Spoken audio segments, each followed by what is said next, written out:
ও খড়ের বোঝা, খড়ের বোঝা। আমায় বলছেন? হ্যাঁ হ্যাঁ, তোকেই বলছি বাবা। তুই ছায়া এখানে আর কার মাথায় খড়ের বোঝা আছে রে? আয় আয় আয়, এদিকে আয়। বলেন। হ্যাঁ রে বাবা, গোপাল ভাঁড়কে চিনিস? গোপাল ভাঁড়কে এখানে কে না চেনে? তিনি তো বিখ্যাত মানুষ। তা সে অনামুখ বিখ্যাত মানুষই হোক কিংবা কুখ্যাত মানুষ, অত বেদান্তে আমার দরকার নেই। আমি শুধু জানতে চেয়েছি তার ঠিকানা। হ্যাঁ রে বাবা, জানিস তার বাড়িটা কোথায়? কেন জানবো না? এই তো খানিকটা সোজা হেঁটে গেলে একটা ন্যাড়া তাল গাছ পড়বে। ন্যাড়া তাল গাছ? বেশ বেশ বেশ। ওটাকে বাঁদিকে ফেলে খানিকটা হেঁটে গেলে একটা পুকুর। পুকুর? যাও বেশ। পুকুরটাকে ডান দিকে ফেলে আর কিছুটা গেলে তারপর গোপাল ভাঁড়ের বাড়ি। হ্যাঁ রে বা, আমার হাতটা ধরে একটু পৌঁছে দিতে পারবি? চলো তাহলে।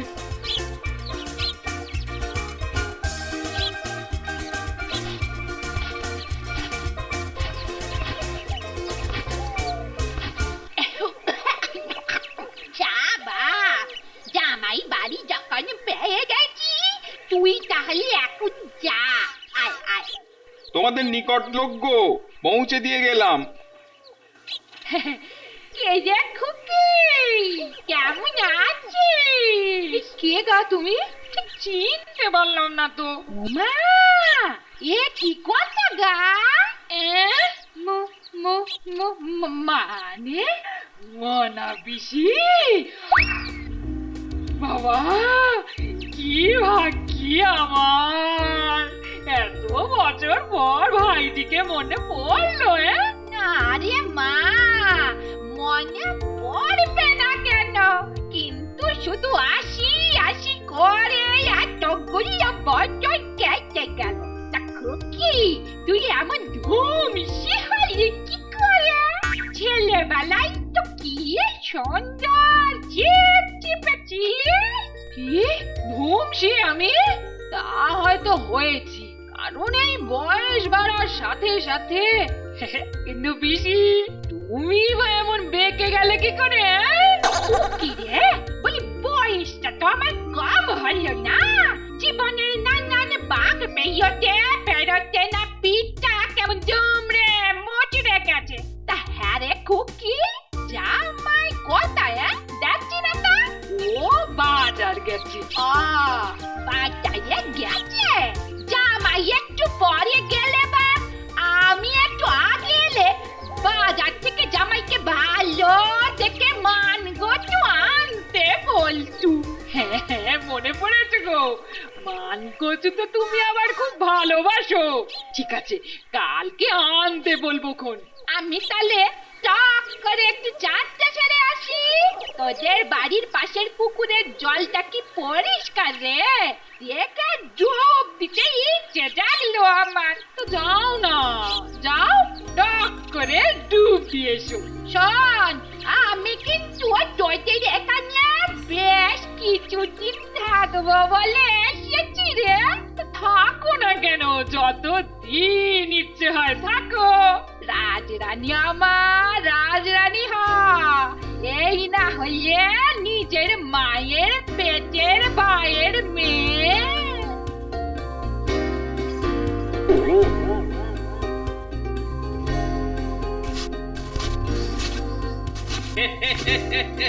এই নাও গিন্নি, তোমার রুই মাছ। ওই ধরো ধরো ধরো। বাহ, কত বড় মাছ গো! আমি তাহলে চললুম, সন্ধেবেলা ঠিক এরকম আরেকটা রুই মাছ নিয়ে ঢুকবো। দেখি কত মাছ খেতে পারো তুমি। শোনা শোনা, আমার এক পিসি এসেছে, তার সঙ্গে একবার দেখা করে গেলে হতো না? এখন সময় নেই, ফিরে এসে দেখা করব। আজ অব্দি যখন দেখা হয়নি, তখন আরেকটু দেরি হলে কোনো ক্ষতি হবে না গো। মহারাজ ওদিকে আবার হাপিত্তেশ করে বসে আছেন। বাবা, কত বড় মাছ! কি চকচকে আর কি টাটকা! ও আজ শুধু প্রাণ ভরে মাছ ভাজা খাবো। কি রে খোকে? উমা পিসি, এর মধ্যে তোমার চান হয়ে গেল? জলটা বড্ড ঠান্ডা, পরে চান করবো খান। তা সকাল বেলা গোটা মাছটাকে মুখের কাছে ধরে কি আদি খেটা করছি? না মানে শোন, আমি নিষ্ঠা কাষ্ঠা বেদবা মানুষ। মাছ মাংস পেঁয়াজ রসুন গন্ধ একেবারে সহ্য করতে পারি না। ভেতরে নাজি বুড়ি সব গুলিয়ে গুলিয়ে ওঠে। তাই একটা কথা পরিষ্কার বলে দিচ্ছি, আমি যতদিন এখানে থাকবো ততদিন বাড়িতে এসব অনাচার একেবারে চলতে দেব না। যা মাছটাকে ফেলে দিয়ে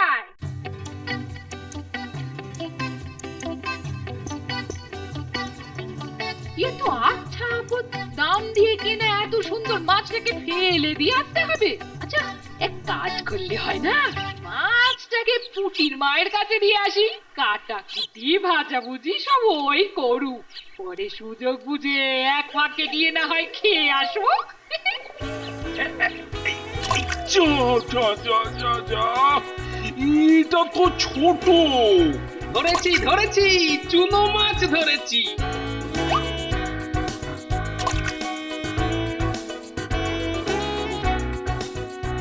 গোপাল গোপাল, তোমার ছিপের ফাতনা আবার কিন্তু নড়ছে। হ্যাঁ মহারাজ, মনে হচ্ছে আরেকটা ছোট। কালকের ছোট ছোট মাছগুলোর যা স্বাদ ছিল না।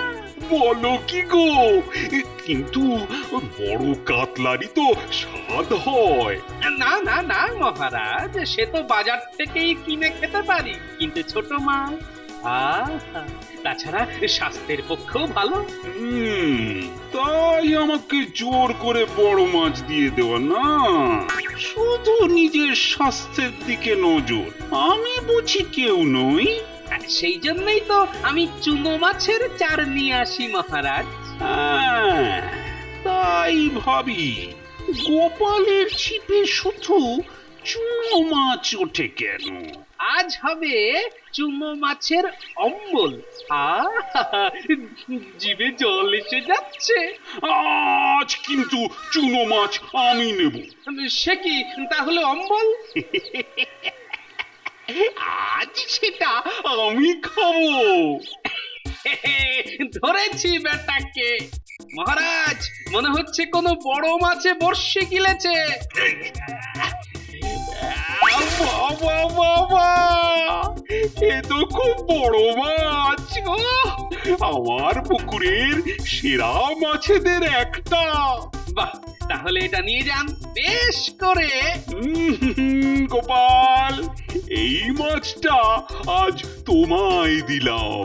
তাহলে আপনি? তোমার মাছগুলো আমার। যেমন বলবেন মহারাজ।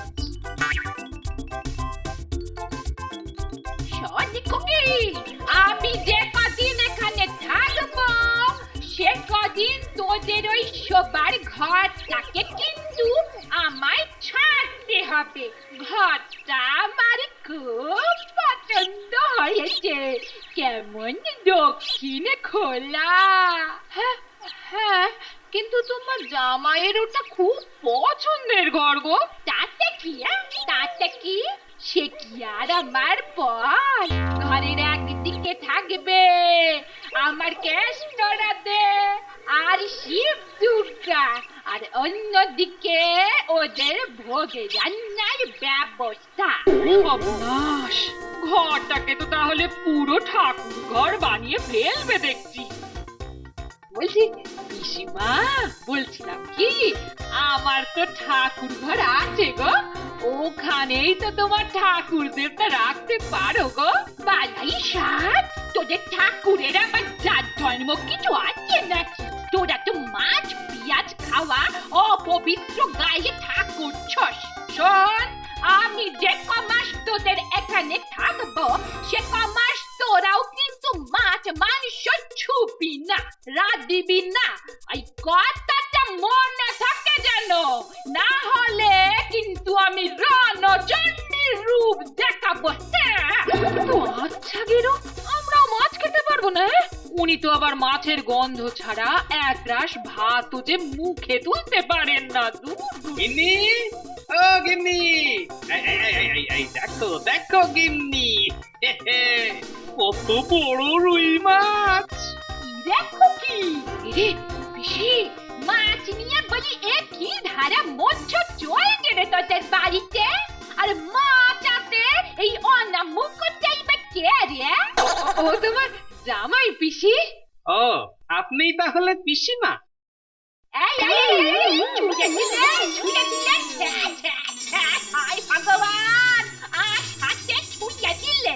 ওরে বাবা রে, অনামুখটা সাজা গায়ে কি আসছে গন্ধ রে বাবা।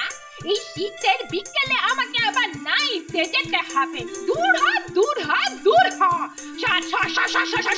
আমার সামনে থেকে সরে যা।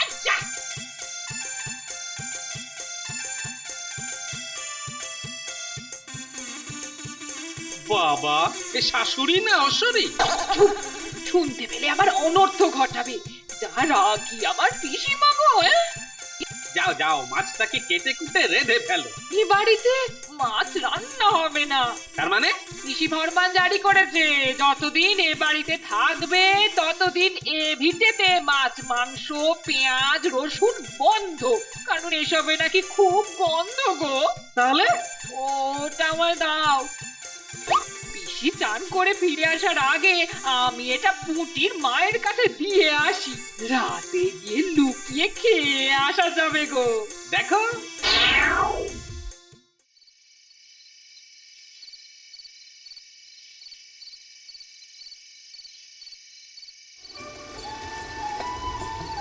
খুব ভালো মাছ বুঝলি। উফ, যা গন্ধ ছেড়েছে না। মা, আমার একটা মাছ ভাজা দেবে?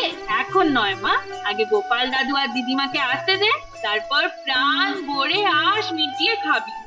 দুটো বড় বড় মাছ কে শেষ করতে পারবি না।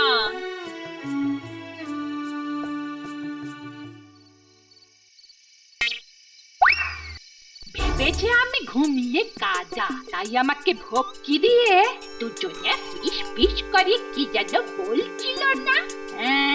পুঁটিদের বাড়ি, তোমরা তো আর জানো না, পুঁটিদের বাড়িটাও আমার চেনা হয়ে গেছে। বাবা, তোমরা চলো ডালে ডালে, আমি চলি পাতায় পাতায়। আহ, কি খেতে, জিভটা যেন জীবন পেল। ভালো করে খান।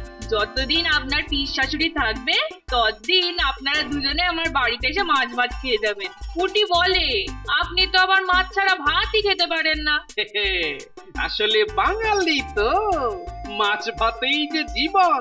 আমার জীবনে কাঁটাই আগুন। ও জানামুখা জল ওঠ, বলি নোলাই একটু লাগাম নেই গা। রাতের বেলায় নুকিয়ে নুকিয়ে মাছ খেলা। দেখো কি, এখনো মাছ হাতে ছেবড়ে বসে রইলি কেন? কোথায় পেটাবে গোবর গিলে পাইষ্টিত্ব করবি, তারপরে পুকুরে নেবে শুদ্ধ হবি। হ্যাঁ, এই ঠান্ডায় চান করতে হবে? হ্যাঁ হবে, না হলে কিন্তু আমি কুরুক্ষেত্র করে ছাড়বো। জামাই বললে কিছু রেয়াজ করব না, মনে রাখিস। কি হলো? চুপ দিয়ে চান কর, গুনে গুনে 50 বার কর কর কর। কিন্তু পিসিমা, আমার যে সর্দি কাশির ধাত। কোনো কথা শুনছি না। 50 বারে ডুব দিয়ে নাইতে হবে, নাইলে কিন্তু ঘরে ঢুকতে যাব না। হ্যাঁ, অগত্যা, এবার এই পিসির ধাক্কায় না ভোলানাথ হতে হয়। রাজবীরে আমার বরের নাম নিলি যে বাজা। সে কি, কোথায় কি বললাম? রাম রাম রাম, এটি সর্বনাশ লঙ্কা। রাজবীরে আমার মরা বরের নাম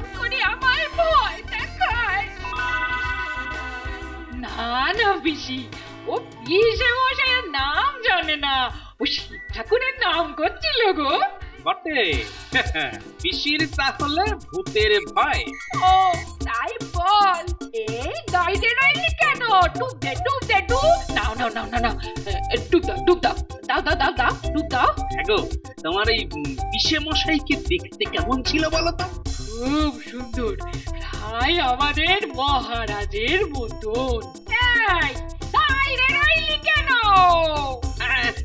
এই তো শুরু করলাম পিসি। গিন্নি, আমাদের বাড়িতে আজই তোমার পিসির শেষ দিন।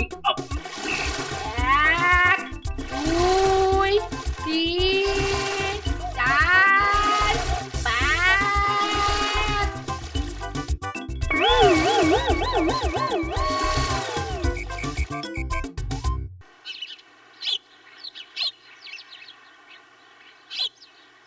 কি ব্যাপার, গোপাল এখনো এলো না কেন? আরে আরে এসো এসো এসো গোপাল, বলো মাছ কেমন খেলে? আর মাছ, আমার এখন যা তা অবস্থা চলছে মহারাজ। কেন কেন কেন কেন এই কথা বলছো কেন?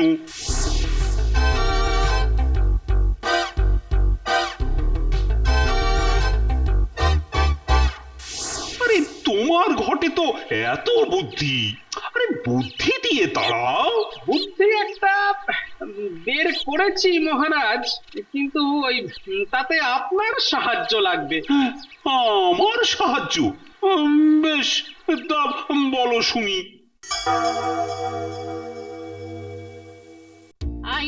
দিন তো গেল সন্ধ্যে হলো, পারে করো আমারে। হরি দিন তো গেল মুখে করো হরি হরি, মনের ভিতর প্যাঁচের ঝুড়ি। দাঁড়াও, তোমার হচ্ছে। কি গো, সারাদিন কোথায় ছিলে? আমি বলে কিনা চিন্তায় চিন্তায় এক শেষ হচ্ছিলাম। কোথায় আবার থাকে বে? খোঁজ নিয়ে দেখগে যা বেটা, হোঁতকা হুলোটা মাছ খাবার লবে কার বাড়ি ভেতর এতক্ষণ সে দিয়েছিল। আমায় আমায় হত্যা হলো বলা? দাঁড়াও দাঁড়াও না, তোমার আজই হচ্ছে। কিন্তু কথার উত্তর দিচ্ছ না কেন? কি কি বলবো গিন্নি, আজ একটা ভয়ঙ্কর কাণ্ড ঘটেছে। কি কাণ্ড গো? একটা মোটা সোটা ছায়ামূর্তি আমার পিছু নিয়েছে। আমি নিশ্চিত ওই ছায়ামূর্তিটা কোনো জ্যান্ত মানুষ নয়। হ্যাঁ, যেখানে যাই কালো ধোঁয়ার মতো ওই ছায়া ছায়া মূর্তিটা কুণ্ডলি পাকিয়ে আমার পাশে এসে দাঁড়াচ্ছে, কানের কাছে ফিসফিস করে বলছে আমার নাম ভোলানাথ। আরে কান্না কালী কি তোদের বাড়িতে আছে? ওরে বাবা রে! আচ্ছা আচ্ছা, তুমি কি জানো আন্না কালী কে? আন্না কালী, আন্না কালী, আন্না কালী তো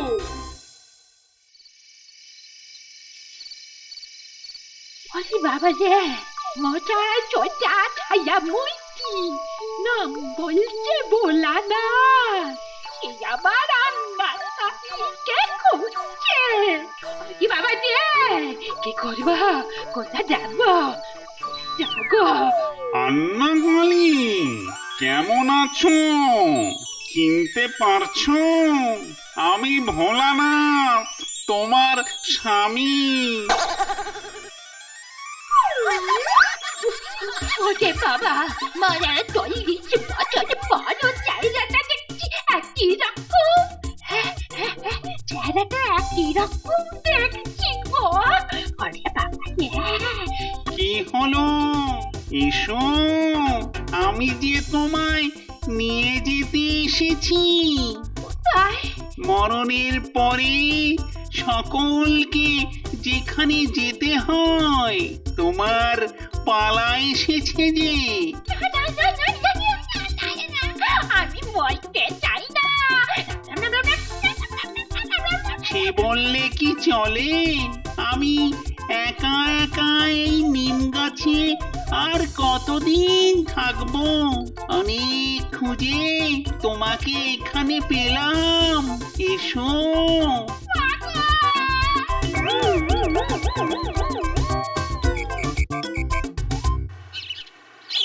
তুমি চলে যাচ্ছ কেন পিসি? কমাস তো এখানে থাকবে বলেছিলে। আমায় আর আটকাস না খুকি, এখানে থাকলে আমি মারা পড়বো। ওরে বাবা রে, বলে কিনা আমায় সঙ্গে করে নিয়ে যাবে। কে নিয়ে যাবে? কোথায়? আরে আরে মুখ পড়া পিসে মশাই, মরণের পরে মুক্তি না পেয়ে সে বোধহয় এখানেই আস্তানা গেছে। আমি চললু। শোনো শোনো, আবার কবে আসবে গো? ভূতের দেনায় আর আমার আসতে ভয় যাচ্ছে।